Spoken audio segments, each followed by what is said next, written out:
Hüseyn əleyhissalam haqqında Allah sanki bəzi şeyləri bizə izah verəcək. Çünki qiyamət həm də kamil insanların tanındığı gündür. O gün elə bir gündür ki, Quranda bir ayə var ki, bəzi insanlar ki var, onları Allah ucaldacaq, bəzi insanlara hafizə, düşürtçə yaşayan. Əslində, düşürtçədən də məqsəd, ucaltmaqda da məqsəd, yəni onların ucalıqlarını göstərəcək bizə.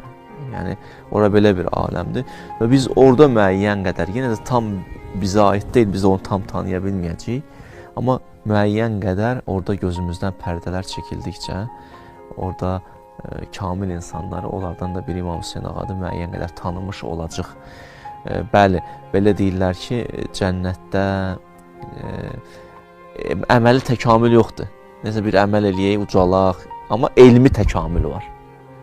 İnsan hər gün yeni bir mərifət əldə edəcək, hər gün yeni bir tanışlıq və s. və s.